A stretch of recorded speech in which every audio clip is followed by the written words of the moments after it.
कई हजार साल पहले एक पेड़ हुआ करता था। उस पेड़ के नीचे पृथ्वी लोक पर चुड़ैल और परियों के बीच एक बहुत बड़ा युद्ध हुआ था, जिनमें चुड़ैलों ने रानी परी को मार दिया था। चुड़ैलों की इस हरकत की वजह से परियों को बहुत दुख होता है और वो सभी अपनी जादुई शक्तियों से रानी परी के शव को एक हीरे में बदल देती है। इसके बाद सभी परियां उस हीरे के पेड़ के नीचे दबाकर चली आती है। कई सालों बाद वहाँ लोगों का आना जाना शुरू हो जाता है और धीरे धीरे लोग वहाँ अपने घर बनाकर रहने लगते हैं। उस पेड़ के पास सभी लोग आकर बैठा करते थे। उस गांव के सभी लोग बहुत खुश थे और मिलजुल कर एक साथ रहते थे। एक दिन रात को एक सोहन नाम का आदमी उस पेड़ के पास से गुजर रहा था कि तभी उस आदमी को उस पेड़ के ऊपर एक चुड़ैल दिखाई देती है। सोहन चुड़ैल को देखकर दुम दबाकर भाग जाता है। अगली सुबह सोहन यह बात पूरे गांव वालों को बताता है तो सभी गांव वाले हैरान रह जाते हैं। गांव वालों, मुझे लगता है इस पेड़ पर चुड़ैल का वास है। अगर एक बार वह चुड़ैल हमारे घरों में घुस आई तो हम बच नहीं पाएंगे। अरे सोहन, तू यह कैसी बातें कर रहा है? हम अपने घरों को छोड़कर कहीं नहीं जाएंगे। अरे भाइयों, मेरी बात मानो, यह पेड़ बहुत ही खतरनाक है। अगर एक बार उस चुड़ैल का गुस्सा हमने देख लिया तो सबका नाश होगा। हमारा इस पेड़ से दूरी बनाना ही अच्छा होगा। मेरी बात मानो तो इस पेड़ से कई किलोमीटर दूर हो जाओ। सोहन एक ईमानदार और ज्ञानी आदमी था, इसलिए सभी गांव वाले उसकी बात मानकर उस पेड़ से दूरी बना लेते हैं और अब धीरे धीरे उस पेड़ के आसपास से घर हट जाते हैं। अब उस पेड़ की केवल कहानियां ही बची थी। उसी गांव में एक पूजा नाम की लड़की अपनी दादी के साथ रहा करती थी। पूजा के माँ बाप नहीं थे। बचपन से ही उसकी दादी ने उसका पालन पोषण किया था। पूजा की दादी अक्सर उसे उस जादुई पेड़ की कहानियां सुनाया करती थी। दादी माँ, ऐसा क्या जादू है इस पेड़ में? मैं भी देखना चाहती हूँ। नहीं पूजा, तुम उस पेड़ के पास मत जाना। उस पेड़ पर एक चुड़ैल का निवास है। इस तरह पूजा की दादी पूजा को समझा बुझाकर सुला देती है। अगली सुबह पूजा बिना किसी को बताए जंगल के उस जादुई पेड़ के पास जाने लगती है। पूजा धीरे धीरे उस जंगल के पेड़ के पास पहुंचती है। क्या सच में यह पेड़ हम सभी लोगों को नुकसान पहुंचाएगा? तभी उस पेड़ से आवाज आती है, नहीं, मैं किसी इंसान को कोई नुकसान नहीं पहुंचाता हूँ। पूजा यह आवाज सुनकर इधर उधर देखने लगती है। पूजा, मैं पेड़ बोल रहा हूँ। तुम्हारा इस जंगल में स्वागत है। क्या तुम बोल सकते हो? हाँ, मैं बोल सकता हूँ। दरअसल मैं एक जादुई नील पॉलिश का पेड़ हूँ। इतना कहकर वह पेड़ अपने असली रूप में आ जाता है। बहुत वर्षों पहले यह चुड़ैल और परियों की लड़ाई हुई थी। तभी सभी परियों ने मिलकर मुझे जादुई पेड़ होने का वरदान दिया था, परंतु कुछ लोगों की गलत अफवाहों की वजह से लोगों ने मेरे पास से दूरी बना ली है।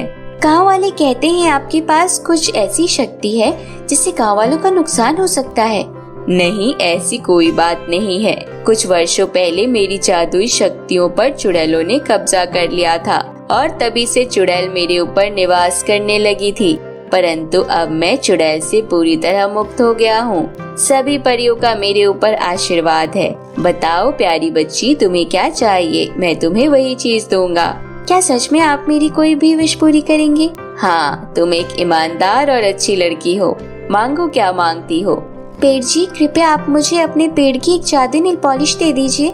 यह लो, यह जादुई नील पॉलिश तुम ले जाओ, परंतु इससे पहले क्या तुम मेरा एक काम करोगी? हाँ पेड़ जी, बताइए क्या करना है।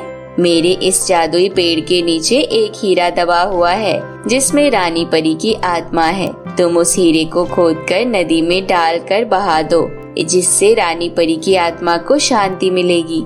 ठीक है पेड़ जी, मैं अभी करती हूँ। इसके बाद पूजा पेड़ के नीचे गड्ढा करके वह हीरा निकाल लेती है। पूजा वह हीरा ले जाकर नदी के पास चली जाती है और उस हीरे को नदी में बहा देती है। इसके बाद पूजा पेड़ के पास आती है। पेड़ जी, मैंने आपका काम कर दिया है, क्या अब मैं घर जा सकती हूँ? हाँ, धन्यवाद पूजा। आज के बाद तुम्हें कभी भी किसी चीज की जरूरत हो तो मुझसे मांग लेना। इसके बाद पूजा उस पेड़ की जादुई नेल पॉलिश अपने साथ अपने घर ले जाती है। इस तरह उस दिन के बाद पूजा को जब कभी भी किसी चीज की जरूरत पड़ती वह उस जादुई पेड़ से मांग लिया करती थी। इसी तरह दिन निकल रहे थे और एक दिन पूजा उस जादुई पेड़ के पास जाती है। पूजा बहुत दिनों बाद उस पेड़ को देखती है कि वह जादुई पेड़ तो सूख गया है और अब उसके अंदर जादुई शक्तियाँ नहीं बची। या उस जादुई पेड़ को क्या हो गया है? अभी कुछ दिनों पहले ही तो मैं आई थी, तब तो सब ठीक था। अब इस पेड़ को क्या हो गया? हे जादुई पेड़, क्या तुम मेरी आवाज सुन सकते हो? मुझे एक नया स्कूल बैग चाहिए। क्या तुम मुझे एक नया स्कूल बैग दे सकते हो? पूजा के कई बार बोलने पर भी जादुई पेड़ कोई जवाब नहीं देता। इसके बाद पूजा पास की नदी से पानी लाकर इस जादुई पेड़ को डालती है। अब तो कुछ बोलो, मैं तो तुम्हारी सच्ची दोस्त हूँ ना, तुम बोलते क्यों नहीं? चुप हो जाओ पूजा, अब मैं तुम्हारी कोई मदद नहीं कर सकता। अब मैं पहले वाला जादुई पेड़ नहीं बचा हूँ। अब मुझ में इतनी शक्ति नहीं है कि मैं तुमसे ज्यादा बात कर सकूं। परंतु मुझे बताओ तो क्या हुआ है? तुम इस तरह सूख कैसे गए? मैंने जो तुम्हें जादुई हीरा दिया था वह किसी चुड़ैल के हाथ लग गया है। सभी परियों ने जब रानी परी की आत्मा को जादुई हीरे में बदल दिया था, तब उन्होंने मुझे बताया था कि यह जादुई हीरा किसी के हाथ नहीं आना चाहिए। तुम्हारे जाने के बाद एक चुड़ैल उस नदी में से वह हीरा अपने साथ ले गई। अब मैं वापस पहले की तरह ठीक कभी नहीं हो पाऊंगा। परंतु पेड़ जी, क्या इसका कोई उपाय नहीं है? उपाय है, परंतु वह बहुत मुश्किल है। तुम अभी बहुत छोटी हो, तुम घर जाओ। नहीं जादुई पेड़, तुमने आज तक मेरी बहुत मदद की है। आज मैं तुम्हारी मदद किए बिना यहाँ से नहीं जाऊंगी। प्लीज मुझे बताओ, मैं तुम्हारी किस तरह काम आ सकती हूँ? तो सुनो, मेरे पेड़ के नीचे थोड़ा गहरा खोदने पर तुम्हें एक तलवार मिलेगी। आज रात को वह चुड़ैल मुझे काटने के लिए आने वाली है। अगर तुम उस तलवार की मदद से उस चुड़ैल को मारने में सफल हुई तो मैं पहले की तरह ठीक हो जाऊंगा। ठीक है पेड़ जी, मैं यह करने के लिए तैयार हूँ। इसके बाद पूजा पेड़ की जड़ों को खोदती है तो उसे वह तलवार मिल जाती है। पूजा वह तलवार लेने के बाद रात होने का इंतजार करती है। रात होते ही वह चुड़ैल पेड़ के पास आ जाती है। खबरदार काली चुड़ैल, जो तुमने उस पेड़ को जरा भी हाथ लगाने की कोशिश की, उस पेड़ के पास जाने से पहले मुझसे मुकाबला करो। चुड़ैल यह सुनकर जोर जोर से हंसने लगती है। तू 2 फुट की लड़की मुझसे पंगा लेने चली? रुक, अभी बताती हूँ तुझे। इसके बाद चुड़ैल और पूजा की काफी देर तक लड़ाई चलती है और पेड़ यह सब देख रहा होता है। पूजा के पास सभी परियों की जादुई शक्तियों से बनी हुई जादुई तलवार थी, जिस कारण पूजा उस चुड़ैल को हरा देती है और उसको मार देती है। चुड़ैल के मरते ही पेड़ पहले की तरह हरा भरा हो जाता है। धन्यवाद पूजा, आज तुमने मेरी जान बचाकर दोस्ती का नाम और भी बड़ा कर दिया। अब मैं पहले की तरह हरा भरा हो गया हूँ। यह लो नया स्कूल बैग, इसकी मदद से तुम मन लगाकर पढ़ाई करना और बहुत आगे बढ़ना। धन्यवाद पेड़ जी, मैं बहुत खुश हूँ कि तुम पहले की तरह हरे भरे हो गए हो। मैं तुमसे मिलने आती रहूंगी।